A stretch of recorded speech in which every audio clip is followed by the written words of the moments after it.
Hey guys, what's up? BornABrawler here with my top 10 games of 2019. Now what I mean by that is that these are games that I played during 2019. So let me set some ground rules here for y'all. 1. A game on this list has to have been released in the year 2018 at the earliest. Any games before 2018 are not eligible for this list. 2. The games on this list are those I have played, no bandwagoning nonsense. 3. All games are on the table. This includes console games, PC games, mobile games, so on and so forth. 4. The list is ordered based on the amount of enjoyment I personally felt playing the game. And as a cliff note, my list is by no means definitive, as there were many games I wanted to play during 2019 that I just couldn't. Any game that is not on this list, or a game you felt was placed too low, should not detract from your own opinion. And I have Nintendo bias, so there's that. That's why I specified that this is my top 10. And with that said, I will present to you my favorite games I played during 2019. The attraction for mobile gaming seems to grow year by year, as it's a great place to find new consumers among smartphone users, and nowadays that includes just about everyone. Nintendo has been on a tear by creating games based on their established properties for the mobile market. And while not all of them have kept my attention, one game in particular has captured my gaze since release. And that game was not something I knew and loved, but something all new and made by Cygames, Dragalia Lost. For those unfamiliar, Dragalia Lost is a gacha game that encourages you to spend money for in-game currency to get upgrades and summoning material for new characters or dragons. And while at first this may signal a red flag, know that I have spent only $7 while playing this game since the date of launch. Cygames is known for rewarding active players with summoning material to keep them invested, and it has definitely worked on me. But more than that is the gameplay, which can only be described as an action-based beat-em-up with several weapon classes and an elemental-based triangle highlighting advantages and disadvantages. This encourages you to make a team for each element, as there will be many times in which your main focus will be combating a specific element. Though I am nowhere near the in-game content, frequent updates and events keep the core experience interesting for a casual player like myself, and I know I'll have many more summons to make in Dragalia Lost.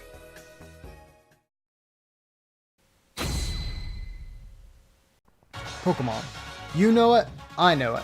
But what was much different than usual is the huge backlash Pokemon Company and Game Freak were receiving before the game's release. And while some of it is justified, the situation blew up more than anyone had expected and resulted in full-on movements. And so, here I am putting it at number 9 on the list.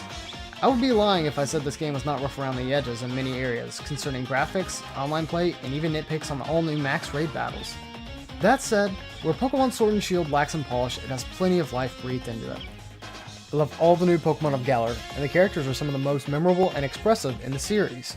Towns and routes can be hit and miss, but they do complement the gym typings pretty well. The most lacking part is the plot, as we haven't gotten a great story since Generation 5 and the post-game content is lacking too. But for a game I spent 100 hours playing, I cannot see excluding it from my top 10. While working on the script, the Pokemon Direct on January 9th confirmed DLC expansions coming to Sword and Shield, so there is hope to see the game reach its true potential. As Nintendo likes to do, they always come up with some weird new game to get fans excited and equally flabbergasted. That game this year was Ring Fit Adventure. One would originally compare this to Nintendo's previous fitness games, Wii Fit and Wii Fit U.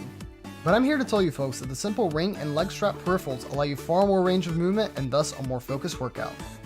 In the short time I've had to play the game, it's already hooked me, and as a person who doesn't force themselves to get up and exercise, this is a great solution. The game looks graphically impressive and has a lot of charm, though it seems a lot of the maps get repurposed for later levels. However, looking past that and focusing on the mix of RPG and fitness elements, the game screams Nintendo polish. There are other customization and power-up options in the form of clothing and smoothies, and the game has options to forego the adventure mode and give you exercise in a variety of areas. Ring Fit Adventure is a breath of fresh air in a sea of dark and dreary action games and actively encourages the player to have fun with exercise. Mario Maker 2 this year was the original Mario Maker, but better, and I think that's all we can ask from direct sequels like this. Mario Maker 2 is a perfect fit for Switch as it allows you to create levels and easily share them with your friends, and even build levels with your friends. And while the online multiplayer is still pretty lackluster, even being the game's highlighted feature, they have only continued to add to the base game by including new objects, enemies, and even an all-new power-up in which you can turn into Link. Mario Maker 2 also added a story mode, and while it isn't mandatory, it does a good job of showcasing the many interactions level elements have and how to develop an idea into a full-blown level. A personal favorite of mine is the Ninja Speedruns, in which you compete with other players to get the fastest time on a highlighted level. It amounts to being failure after failure until you get that one perfect run. Of the mini-games on this list, I think Mario Maker 2 is a must-have game for any Switch owner, especially if you're a fan of 2D platformers. Going to a game that nearly didn't make it on this list due to the release date, it was a game I finally played this year after having heard so much about it. And in the vein of Mario Maker 2 being an accessible platforming game that anyone can play, Celeste does the same, but with the added bonus of having super fluid gameplay. The ability to air dash, while a simple concept, adds layers upon layers to the gameplay that cannot be understated. And while new players will likely die an absurd amount of time to beat a chapter, like myself, the only downside is that you get reset back to the beginning of the room. And even after beating the main campaign, I have still barely scratched the surface of this game. There are hidden collectibles, challenge areas, and even achievements that ask you to master the game, like playing through a chapter without dying. But the gameplay is not the only big hitter. The soundtrack has gone down as one of my all-time favorites, and the story explores the main character Madeline's anxiety and doubt in organic ways and finishes with an excellent payoff. Platforming indie games only continue to evolve, and if Celeste is any indication, it is a mountain that will be hard to overcome. Kingdom Hearts is one of my favorite game franchises, for many reasons. But today we are talking about Kingdom Hearts 3, what some would consider a disappointment when the hype going into the game was so massive. While I do have personal issues with the unreliable blocking and the annoying number of attraction flows that appear, the combat is still very hectic and fun. Sora now has most of the special combat options from the previous games, including shot lock and flow motion. And while I feel this is an unpopular opinion, the unique keyblades of each world replacing the forms still kept gameplay fun and interesting for me, as they all had new combat options. Most of the new Disney worlds were fantastic, as Toy Story and Monsters Inc. are great highlights, but Arendelle could have been better than climb the same mountain 3 times. And if you want to ask me about the story, honestly, I don't really know either at this point. The finale wrapped things up with the Xehanort Saga, while keeping things open for a new game in the series. The music is phenomenal, as always, and graphically the game looks gorgeous, and I don't even own a PS4 Pro. Kingdom Hearts 3 has a Remind DLC coming as well, so that should act as a final mix of sorts. Even if it takes Square Enix 20 years to release the next game in the main series, I'll have Kingdom Hearts 3 to return to in the meantime. Nintendo, with all its mini franchises, always keeps my attention, but nothing kept me more on the fence for a game this year than Fire Emblem 3 Houses. After playing Fates and becoming completely overwhelmed by the 3 branching stories and getting disappointed by Corrin and other characters, I was afraid the next Fire Emblem might have the same issues, and boy was I wrong. Just a disclaimer, I have not even finished the game yet. I am just before the climax that everyone posts about on Twitter because they have no filter, but I digress. In my current playthrough of the Black Eagles route, I have gotten B support ranks with most of the students, and the animated cutscenes for these bring far more personality out of the characters than the typical flat conversations of old. I have grown to enjoy all the members, mostly Petra, but also found interest in Bernadetta, who in many of her support convos speaks of a very troubled past, but I don't want to spoil too much.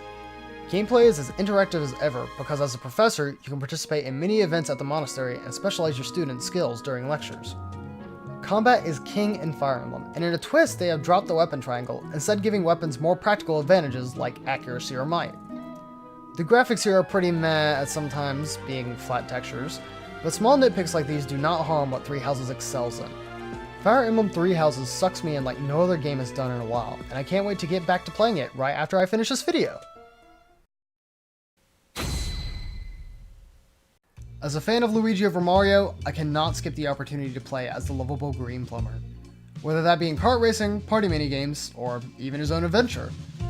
Luigi's Mansion 3 scratches all the itches in just the right way in providing a fun, humorous adventure. The new additions to combat with the plunger shot and burst ability creates new ways of managing enemies. And let's not forget the sidekick in this adventure, Gooigi. Gooigi's unique attributes allowed the developers to utilize him in many ways, some predictable and others not so much. Discovery is the highlight of Luigi's Mansion 3, as the game racks your brain as to how puzzles are solved and sprinkles in secret areas and collectibles to keep you motivated. Not only that, but the boss fights in this game are some of the best in the series, and have lots of personality since they reverted back to the character ghosts a la GameCube Luigi's Mansion's portrait ghosts. And speaking of personality, Luigi's given even more of that in this game, as every interaction with ghosts or other Mario characters always gets a new reaction. Presentation is also at an all-time high, as the game itself looks beautiful with amazing lighting. Each floor is given a unique theme to stir your imagination, and the music always fits the atmosphere of every situation you're in, whether that's during exploration or combat. Luigi's Mansion 3 is the gathering of everything fun in one package, and since then it has become my favorite game in the trilogy. Not even going to beat around the bush here, Smash Ultimate might be the greatest fighting game of all time. With a roster of all-star characters and even more being added as DLC, really reminds you of how important of a game Smash is in the gaming landscape. From Sega to Konami to Namco to Capcom and finally Microsoft, Super Smash Bros. Ultimate is a celebration of gaming as a whole. As for options, there are so many modes to enjoy and a variety of ways to spice up the casual experience. And there's no shortage of stages to play on and items to activate, as it has the biggest selection out of any game prior. World of Light, while not being the Subspace Emissary we were hoping for, still delivered in providing an expansive board to explore and many unique fights to be had. And Spirits, while in my opinion not as exciting as trophies, still serve as a reminder to all the games these fighters have come from and the memorable characters that complement them. For more competitive players like myself, Training Mode has gotten a much needed upgrade to be more accessible to players while also adding in battlefield forms of all stages. Matchmaking online is very hit and miss, sometimes forcing you into matches you did not set a preference for, but battle arenas are really where it's at if you want to grind out some serious matches. Of course I have immense bias here as I feel a personal attachment to the series, but nothing excites me more than to show my skills during a tournament and actually prove myself. And as of right now, they are still not done. Sakurai and his team has confirmed even more DLC fighters after the completion of the first Fighters Pass, which means Sora still has a chance, baby. Super Smash Bros. Ultimate far exceeds its name.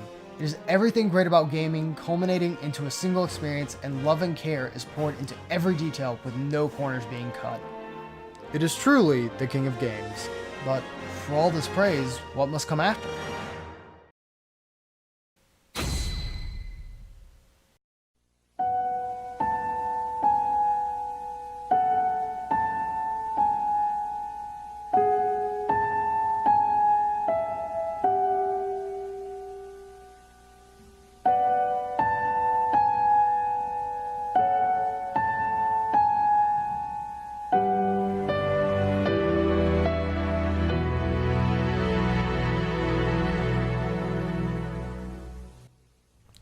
I may be cheating here, but honestly, I don't care. Monster Hunter World Iceborne is my #1 game of 2019, and here's why. The Iceborne expansion has almost equal the content that the original Monster Hunter World has, and that's a lot.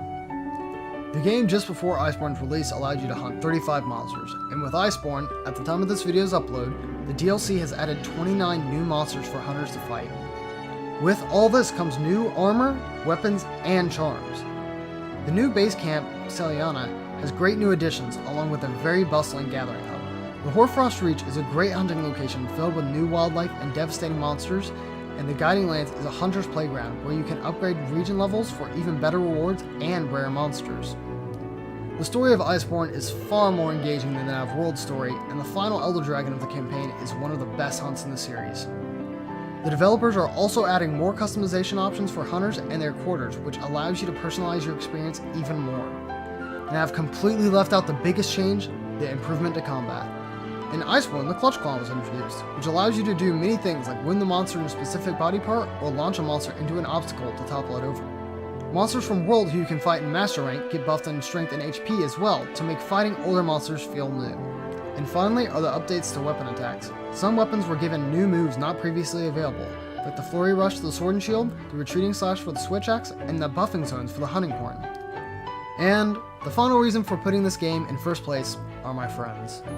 There is never a dull moment with me and my longtime buddies when we play Iceborne, and they are part of the reason the game is all the more special. And since we have yet to do everything there is in Monster Hunter World Iceborne, I know we'll have many more memories to make in the near future. Thank you guys so very much for watching this video. I know I haven't been on YouTube in a while, been on Twitch, twitch.tv/BornABrawler's, so if you want to follow me there. I will be doing regular streams. Check out my stream calendar. Also, join my Discord if you feel like doing that. And other than that, like and comment on the video if you enjoyed it, and please subscribe if you'd like to see more content. Don't know when that will be. I have ideas, don't know when they're coming out, so of course, that's what the subscribe button's for, so how about just hit that button. Anyways, thank you guys so very much for watching, and hope you're having a fantastic night or day, wherever you may be. Bye-bye!